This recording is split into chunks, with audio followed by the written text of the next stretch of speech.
Hello everyone, a very warm welcome. हमने last time chart matching पर बात की थी, जिसमें कितनी तरह की शादियां होती हैं, चार्ट की खुद में इम्पोर्टेंस क्या है before your compare your chart with another person chart, और कितनी तरह के कूटास होते हैं। उसमें से हमने सबसे पहले कूटा पर बात की थी। आज हम बाकी के कुछ कूटास पर डिस्कशन करते हैं और ये जानते हैं कि उनके प्रैक्टिकल इम्प्लीकेशंस कहाँ हैं और कहाँ उनको इतनी इम्पोर्टेंस नहीं देनी चाहिए, और बाकी कौन से फैक्टर्स हैं जो उसको सुपरसीड कर जाते हैं। चलिए स्टार्ट करते हैं। अभी तक हमने वर्ण कूटा किया था जो स्पिरिचुअल ग्रोथ के लिए है, और इसे 1 मार्क्स मिलते हैं। इसका आइडिया ये है कि जो राशि है वो ब्राह्मण, क्षत्रिय, वैश्य, शूद्र पर कैटेगराइज है। ब्राह्मण, क्षत्रिय, वैश्य और शूद्र से सुपीरियर है, क्षत्रिय वैश्य और शूद्र से सुपीरियर है, वैश्य शूद्र से सुपीरियर है। लड़के की जो राशि है वो लड़की की राशि से सुपीरियर होनी चाहिए, तो फुल 1 मार्क्स मिलते हैं, ताकि दोनों शादी के बाद स्पिरिचुअल ग्रोथ की तरफ इंक्लाइंड हो सके। इसका ये पर्पस था। इसको क्यों इतनी इंपॉर्टेंस नहीं देनी चाहिए, इस पर भी हमने बात की थी। अब हम आगे बात करते हैं दूसरे कूटा पर, जिसको 2 मार्क्स मिलते हैं, जिसको बोलते हैं वश्य। वश्य जैसे कि नाम ही बताता है, कंट्रोल या डोमिनेट करता। ये बेसिकली बता रहा है कि कौन किसको ज्यादा डोमिनेट करेगा या कंट्रोल करने की कोशिश करेगा। हमारी राशियां किस तरह से कैटेगराइज है? ह्यूमन, वाटर, फोफीट, कीट और वंचर। ह्यूमन राशियों में Gemini, Virgo, Libra, first half half of Sagittarius और एक्वेरियस आती है। हम उन्हें ह्यूमन राशियां क्यों बोलते हैं? क्योंकि इनमें जो फिगर्स बनी हुई है वो एक ह्यूमन की बनी हुई है, और सेजिटेरियस के फर्स्ट हाफ में एक ह्यूमन फिगर है और सेकंड हाफ में नहीं है, इसलिए वो 4 फीट में चली जाती है। वॉटरी में कैंसर, पाइसेस आएगी, और कैप्रिकॉर्न का सेकंड पार्ट आएगा क्योंकि उसमें क्रोकोडाइल होता है और वाटर है ऑब्वियसली। 4 फीट में taurus, Aries, second half of Sagittarius और फर्स्ट हाफ ऑफ कैप्रिकॉर्न है। कीट में स्कॉर्पियो है। जो स्कॉर्पियो है वो वॉटरी में ना जाके कीट में आती है, और लियो हमारी अकेली राजा की राशि मंचन में आती है। ये जो कैटेगरीज है या इसकी इंपॉर्टेंस इस बेसिस पर है कि अकल बड़ी या भैंस। मतलब कि हम मैथमेटिकल कैलकुलेशंस क्या है, और टेबल में हम ये तो देख लेंगे कि कौन सी राशि ने किसको कितने मार्क्स दिए, और ये हमारा कोटा सॉर्टेड हो गया। पर प्रैक्टिकली आप क्या देखेंगे, ये लोग क्या कर रहे हैं, ये उस साइन को पूरे मार्क्स दे रहे हैं जब आप सेम कैटेगरी के हो। मतलब कि अगर 4 फीट की 4 फीट से शादी हो रही है तो फुल मार्क्स मिल रहे हैं, ह्यूमन की ह्यूमन से हो रही है तो फुल मार्क्स मिल रहे हैं। पर आपको ये याद रखना है कि ह्यूमन साइन जो है वो सबको कंट्रोल कर सकता है, क्योंकि ह्यूमंस के पास दिमाग होता है। तो अगर आपके पास दिमाग है तो मैनिपुलेट भी कर सकते हो, दूसरे के एंगल से सोच भी सकते हो। तो वो मोस्टली सबको कंट्रोल करते हैं, लेकिन लियो को नहीं कर पाते हैं, राजा को कंट्रोल नहीं कर पाते हैं। और लियो जो है वो स्कॉर्पियो को कंट्रोल करने में उसको चैलेंज आता है। तो बेसिकली अगर हम टेबल को देखें तो वंचर एक ऐसी राशि है जिसको मोस्टली 0 मार्क्स मिलते हैं, उसकी कम ही किसी से बनती है। और टेबल को समझना हो तो अगर 4 फीट की 4 फीट से शादी हो रही है तो फुल 2 मार्क्स मिलेंगे, 4 की 2 फीट से हो रही है तो 1 मिलेंगे, 4 फीट की जलचर से हो रही है तो 1 मार्क्स, 4 फीट की वंचर से हो रही है 0 मार्क्स, और 4 फीट की अगर कीट से हो रही है तो 1 मार्क्स मिल रहे हैं। टेबल से आप कैलकुलेशन निकाल लेंगे। पर प्रैक्टिकली क्या देखने को आया है? प्रैक्टिकली ये देखने को आया है कि अगर आप सेम कैटेगरी के हो, मतलब कि एक टॉरस लड़की की एक एरीज लड़के से शादी हो रही है, दोनों 4 फीटेड है, आपको पूरे मार्क्स तो मिले हैं, पर वो दोनों बहुत स्टेगनेंट या असर्टिव हो जाते हैं। दोनों को दूसरे का व्यू पॉइंट समझने में थोड़ी चैलेंजेस आती है, क्योंकि ये एनिमल नेचर के होते हैं। अब अगर दोनों ह्यूमन साइन के हैं, आपको फुल मार्क्स तो मिले हैं, पर वहां पर माइंड गेम्स आ जाती है। अपने आप को ज्यादा इंटेलिजेंट समझना और दूसरे को कम आंकना, ऐसी ईगो प्रॉब्लम्स भी आती है। तो not only by marks but actually scene में, एक्चुअली रियलिटी में क्या चल रहा है वो देखना ज्यादा जरूरी है। अब जैसे लियो राशि को मार्क्स तो बहुत कम मिले हैं, means if you have Leo moon, बहुत कम प्रोबेबिलिटी है कि आपको वश्य में मार्क्स मिलेंगे। पर वश्य की शादी अगर कैप्रिकॉर्न या एक्वेरियस से होती है, या कभी कभी मैंने लीब्रा के साथ भी देखा है होती है, क्योंकि Libra is all about not yes man but सबको साथ लेके चलना। शायद वो राजा को भी जस्टिफाई कर पाते हैं that how good you are. तो उनकी इतनी प्रॉब्लम नहीं देखी गई है। आगे देखते हैं। ये थर्ड कूटा बहुत ज्यादा इंपॉर्टेंट कूटा है। ये इस कॉन्सेप्ट पे बेस है जो कि तारा बलम पर है। 9 तरह के तारा होते हैं, जिसमें कि है जन्म, संपत, विपत, क्षेम, प्रतिहारी, साधक, वध, मैत्री, अति मैत्री तारा। इसको कैसे निकालते हैं और इसकी इम्पोर्टेंस कहाँ है, इसको 3 मार्क्स मिलते हैं। बेसिकली ये हमें बताता है कि लड़का और लड़की के बीच में कंपैटिबिलिटी कैसी रहेगी। मतलब जो मैंने रेड में हाईलाइट किया है, अगर दोनों की तारा 3, 5 या 7 है तो उनकी कंपैटिबिलिटी में प्रॉब्लम आती है। Means if you are spending too much time with each other, थोड़ी सफोकेशन फील होती है, like your me time after some time. एक एक कंप्लीटनेस की कमी फील होती है अगर ये तारा नहीं मिल रहा है। अब इसको कैलकुलेट कैसे करना है। मान लीजिए कि लड़के का मघा नक्षत्र है और लड़की का विशाखा नक्षत्र है, तो मुझे तारा कैसे देखना है। मैं मघा से स्टार्ट करूंगी। 1, 2, 3, 4, 5, 6, 7। इसका मतलब है लड़के के नक्षत्र से लड़की का नक्षत्र 7th नक्षत्र है, और हमने देखा था कि 7th नक्षत्र वध नक्षत्र है। तो इसमें मार्क्स नहीं मिलेंगे। कितने मार्क्स नहीं मिलेंगे? हाफ मार्क्स नहीं मिलेंगे। तो 3 में से 1.5 मार्क्स हमारे डिडक्ट हो गए। पर अब मैं लड़की के नक्षत्र से भी लड़के का नक्षत्र कैलकुलेट करूंगी। अगर लड़की का विशाखा नक्षत्र है तो मैं विशाखा से मघा तक जाऊंगी। 1, 2, 3, ये 9, 9, 18, 18, 19, 20, 21 और 22। 22nd नक्षत्र है मघा नक्षत्र। अब ये 22nd नक्षत्र भी बहुत इंपॉर्टेंट नक्षत्र है। अब मैं डिवाइड करती हूँ 22nd को 9 से, तो मेरा जो रिमाइंडर बना वो हुआ 4। और 4th नक्षत्र में देखा था कि शेम नक्षत्र है। तो टेबल पे आपको नजर आएगा कि 3 में से 1.5 मार्क्स इनको मिले हैं, क्योंकि लड़के का तारा नहीं मिला है पर लड़की का तारा मिल गया है, तो 50% मार्क्स मिले हैं। अब इसको सिंपल कैसे कैलकुलेट करना है। अगर रिमाइंडर दोनों का 3, 5 या 7 ऑड आ रहा है तो उसमें 0 मार्क्स मिलेंगे। अगर दोनों का रिमाइंडर इवन नंबर्स में आ रहा है, 2, 0, 2, 4, 6, 8 आ रहा है, तो दोनों को 3 मार्क्स मिलेंगे। एक का ऑड है दूसरे का इवन है तो 1.5 मार्क्स मिलेंगे। कई लोग 1 को भी ऐड करते हैं ऑड नंबर्स की कैलकुलेशन में, पर 3, 5 और 7 ज्यादा चैलेंजिंग है तारा मिलान के टाइम पर। हम 3, 5, 7 की तो बात बहुत ज्यादा करते हैं कि ये चैलेंजेस लेके आते हैं, तारा में कंपैटिबिलिटी की कमी नजर आएगी। पर 22nd और 27th नक्षत्र की बात कोई भी नहीं करता है, जो मेरे अकॉर्डिंग शायद 3, 5, 7 से भी ज्यादा इंपॉर्टेंट हो जाता है। 27th नक्षत्र क्यों? इसमें क्या होता है कि 27th नक्षत्र सबसे आखिरी वाला नक्षत्र है, लास्ट नक्षत्र है।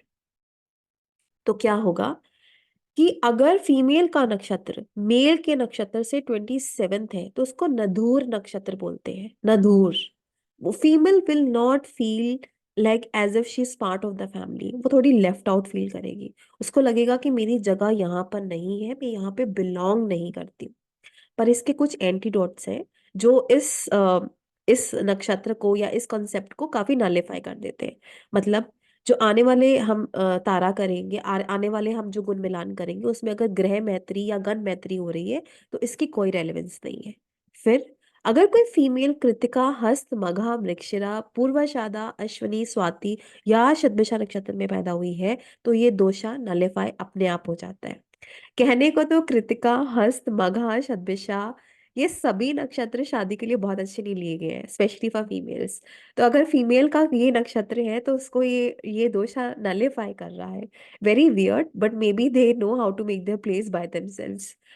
अब आगे अब देखिए, ये जो पुनर्वसु नक्षत्र है, एक एग्जांपल लेते हैं। पुनर्वसु नक्षत्र है वो 2 हिस्सों में डिवाइड होता है।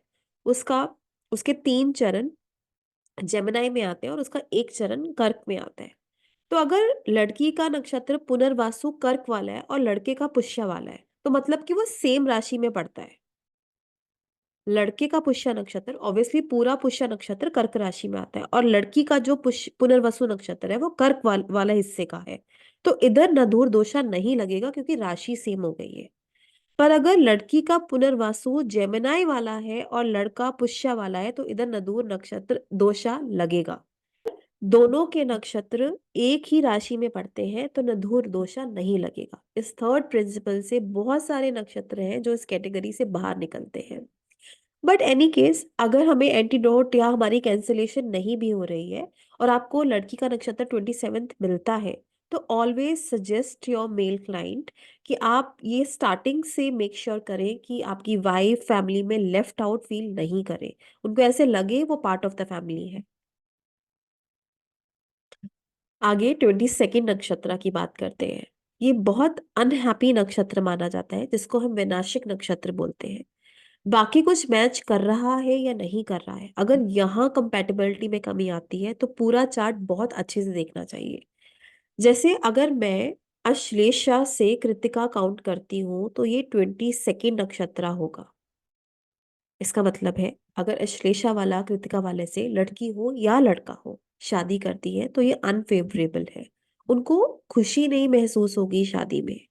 इस तरह से ये पूरी लिस्ट आपके सामने है। मैंने इनको बाय हार्ट करने की बहुत कोशिश की पर मुझे कोई ऐसा तरीका नहीं मिला कि मुझे बाय हार्ट हो जाए। But you can always refer to your notes ये देखने के लिए कि कहीं ये इस कैटेगरी में लिस्ट तो नहीं आ रही है। एनिमिटी होती है अगर रेवती और आर्द्रा हो, ज्येष्ठा या उत्तर फाल्गुनी हो। अलग रहना पड़ता है फॉर सम रीजन अगर श्रवण या अश्विनी है। विडोहुड होता है मृगशिरा और उत्तर भाद्रपद वाले को, मतलब कि अगर लड़का या लड़की का मृगशिरा है और दूसरे का उत्तर भाद्रपद है तो ये प्रॉब्लमेटिक नक्षत्र है। पैसे की हानि होती है उत्तर फाल्गुनी और मृगशिरा की जोड़ी को, हस्त और मूल की जोड़ी को भी। फैमिली के लिए अच्छा नहीं है अगर ज्येष्ठ और शतभिषा की शादी होती है। बच्चे अच्छे नहीं निकलते हैं अगर मघा और विशाखा की शादी होती है। थर्ड पार्टी इन्वॉल्वमेंट के चांसेस बहुत ज्यादा है अगर श्रवण और विशाखा की शादी होती है। ये हैविंग सेड दैट, जब हमें एक बात से नेगेटिविटी, हमें नक्षत्र लेवल पे कुछ ऐसा मिल रहा है जो एक पर्टिकुलर सेट ऑफ प्रॉब्लम को इंडिकेट करता है, जहां चाइल्ड है, थर्ड पार्टी इन्वॉल्वमेंट है, वेल्थ का नुकसान है, तो आपको उनके चार्ट्स में भी ये कॉम्बिनेशन देखते हैं कि कहीं उनका सेकेंड या 11th वीक तो नहीं है। अगर सेपरेटली लिविंग की बात आ रही है तो सेपरेटिव प्लैनेट का इन्फ्लुएंस 7th पे तो नहीं है। अगर आपको वो भी मिलता है उसके बाद आपको ये नक्षत्र मिलते हैं तो आपको इतनी बड़ी स्टेटमेंट अपने क्लाइंट को पास करनी है।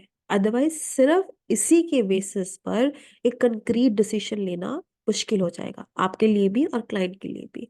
But always give importance to 22nd नक्षत्र। हमेशा 22nd नक्षत्र बुरा नहीं होता है, कुछ ऐसे नक्षत्र हैं जो हैप्पी नक्षत्र भी है, जिसमें कि आर्द्रा की अगर उत्तर फाल्गुनी से हो जाए, पूर्वा फाल्गुनी की अनुराधा से, बहुत सारे बच्चे होंगे अगर रोहिणी की मघा से हो जाए, रोहिणी की पूर्व भद्रपदा से हो जाए। एंजॉयमेंट है, प्रोस्पेरिटी है, अफेक्शन है, एफ्लुएंस है अगर इन नक्षत्रों की शादी होती है। तो इस तरह से हमें तारा मिलान ना ही सिर्फ 3, 5, 7 का बल्कि 22nd और 27th नक्षत्र का भी देखना चाहिए, जिसमें कि कुछ अच्छी और कुछ बुरी बातें हैं। अब एक एग्जाम्पल चार्ट लेते हैं और देखते हैं कि स्टार्टिंग से चार्ट को कैसे देखना है, आपका क्लाइंट कौन है और अभी तक हमने जो 3 कूटा समझे हैं उनको कैसे लगाना है। मेरा क्लाइंट लड़का है, सबसे पहले मैं अपने क्लाइंट की क्वालिटी ऑफ द चार्ट देखूंगी कि उसकी लाइफ में कितनी स्ट्रगल्स हैं, उसका 7th हाउस कैसा है, 5th हाउस कैसा है, उसके बाद उसका वीनस कैसा है, उसके बाद मैं लड़की के चार्ट पर जाऊंगी। मैंने देखा वो जेमिनाई राइजिंग है जिसमें कि मंगल वक्री लगन में आके बैठ गए, जो मुझे देख के तो अच्छा नहीं लगेगा इस लगन के लिए। अगर मेरा षष्टेश वक्री होके मेरे लगन में आया है, फॉर श्योर मुझे पैसा देगा क्योंकि वो मेरा 11th लॉर्ड है, और बहुत सारे चैलेंजेस और हेल्थ इश्यूज भी दे सकता है। मेरा लगन लॉर्ड भाग्य भाव में गया है जो चार्ट की क्वालिटी को अपलिफ्ट करता है। साथ में सूर्य है जो कि थर्ड लॉर्ड है। अगर थर्ड और 6th लॉर्ड का कनेक्शन मेरे लगन या लग्नेश से है तो मेरा क्लाइंट हाथ छोड़ के तो नहीं बैठेगा, एफर्ट्स करता रहेगा, बहुत मेहनती होगा। अग्नि तत्व ग्रहों का प्रभाव है उस पर, ह्यूमन साइंस का प्रभाव है, तो वो ग्रोथ करना चाहता है लाइफ में। फिर मैंने देखा कि सप्तम भाव में चंद्रमा आया है जो आपकी शादी में चंचलता लेके आता है, वाइफ सुंदर देता है, वो 2nd लॉर्ड है तो मनी कमिंग आफ्टर मैरिज की प्रोबेबिलिटी भी हो सकती है। बट नॉट टू फॉरगेट कि मरकरी चंद्रमा को मित्र नहीं मानते हैं, एंड चंद्रमा is not a great planet when it comes to marriage and stability. और उस पर मंगल का प्रभाव भी है, और मंगल इस कुंडली के लिए अच्छा प्लेनेट भी नहीं है, जो इस चार्ट को मांगलिक भी बना देता है। हम मांगलिक पे भी बात करेंगे। फिर मैं अगर सेवंथ लॉर्ड की बात करती हूँ, सेवंथ लॉर्ड एक एनिमी साइन में है, वक्री है। चलो, बाकी फ्लिक्शन तो नहीं है। फिर मैं देखूंगी कि मैं जो मेरा वीनस है वो एग्जॉल्टेड है, बहुत अच्छी बात है, पर वो दिग्बल से दूर है, वो राहु और शनि से दृष्ट है। कोई भी चार्ट अफ्लिक्शन फ्री नहीं होता है, उसमें कुछ अच्छा कुछ बुरा आपको नजर आएगा, और कंक्लूजन पे निकलना मुश्किल होता जाता है कि बोलना है तो बोलना क्या है। खैर, मैं ये जरूर बोलती कि आपके चार्ट में मंगल की वजह से, वीनस की एफ्लिक्शन की वजह से, रेट्रोग्रेशन ऑफ नाइन्थ लॉर्ड की वजह से मुश्किलें नजर आती है। So you can not expect a very fancy and affliction free chart. अगर मैं लड़की का चार्ट देखती हूँ तो वो वर्गो राइजिंग है। वो मरकरी भाग्य भाव में गया है, जैसे इस चार्ट में भी लड़का भाग्य भाव में गया था, तो लड़की भी अपने भाग्य भाव में गई है, अपने भाग्येश के साथ में है, जो चार्ट की क्वालिटी को और भी अच्छा कर देता है। पर लड़की के चार्ट में सप्तम भाव में मून और मार्स है, जो दोनों प्लैनेट्स इस कुंडली के लिए बहुत अच्छे प्लैनेट्स नहीं है। दोनों कामा त्रिकोण के प्लैनेट्स हैं। So you have lot of desires and aspirations coming from your partner. उसके बाद उसका जुपिटर 12th हाउस में गया है, ठीक है, जो उसका 7th लॉर्ड है, पर वो मित्र राशि का है और वो अफ्लिक्टेड नहीं है। मुझे उसका बेनिफिट लड़की को देना होगा। आपने एक बात नोटिस की, kind of person I will get married और कम अक्रॉस, वो कैसे देखेंगे? अगर मैं लड़के के सप्तम भाव में देखूं तो चंद्रमा प्लेस्ड है, जो सप्तमेश है वो मंगल और शुक्र से दृष्ट है। इसका मतलब ये है कि जो मेरी पार्टनर है, जुपिटर जो है वो मरकरी की राशि में भी है। जो मेरी पार्टनर है वो मून, मरकरी, वीनस, इन प्लैनेट से इन्फ्लुएंस्ड होगी। लड़की के लगन को मून और मार्स देख रहे हैं। लड़की का लग्नेश वीनस के साथ प्लेस्ड है। जैसे कॉम्बिनेशन लड़के के चार्ट में है, वैसे ही कॉम्बिनेशन लड़की के चार्ट में उसके लगन से नजर आ रहे हैं। अगर लड़की के सप्तम भाव में मून और मार्स है, तो लड़के के सप्तम को भी मून और मार्स इम्पैक्ट कर रहे हैं। तो ये बताता है कि तरफ को जा रही है कि इनकी शादी हो सकती है, because their combinations are matching. अब हम अपने कूटास पे बात करते हैं। हमने सबसे पहला कूटा किया था वर्ण कूटा, जिसमें कि लड़की की राशि ब्राह्मण राशि हो गई। अब वो सुपीरियर हो गई है, इसका मतलब है कि इधर तो इनको 0 मार्क्स मिलेंगे, चाहे लड़की की शूद्र राशि होती फिर भी। आगे चलते हैं, दूसरे कूटा पे बात करते हैं, जो कि है वश्य कूटा, मतलब कौन किसको ज्यादा कंट्रोल करेगा। जिसमें कि लड़के का चंद्रमा ह्यूमन साइन में है, क्योंकि वो सेजिटेरियस के फर्स्ट हाफ में है, और लड़की का चंद्रमा वाटर साइन में है, स्पाइसिस राशि में। अब अगर हमने, आपको टेबल याद होगा, तो उसमें बताया गया था कि अगर एक ह्यूमन 2 फीट एक वाटर राशि के चंद्रमा से शादी करता है तो उनको 0.5 मार्क्स मिलते हैं। तो हमें फर्स्ट कोटा में तो कोई मार्क्स ही नहीं मिले, जिसमें कि 0 मार्क्स मिले, क्योंकि लड़का क्षत्रिय था, लड़की ब्राह्मण थी। अब इधर मानव की जलचर से शादी हो रही है, तो 2 में से 0.5 मार्क्स मिल रहे हैं, जो मैंने टेबल से निकाल के लगा दिया। थर्ड की अब हम बात करते हैं, जिसमें कि हमने तारा मिलान की बात करनी थी। अब लड़के का नक्षत्र मूल नक्षत्र है और लड़की का उत्तरा भाद्रपद है। अब मैं मूल से उत्तरा भाद्रपद तक जाती हूँ। मूल से उत्तरा भाद्रपद 1 2 3 4 5 6 7 8, एट तारा मित्र तारा होता है। तो लड़के ने तो लड़की को मार्क्स दे दिए। अब मैं उत्तरा भाद्रपद से मूल काउंट करूंगी, क्योंकि अब लड़की भी इस केस में लड़के को मार्क्स देगी। उत्तरा भाद्र से अब हम जाएंगे मूल तक। 1 2, ये 18 18 19 20 21।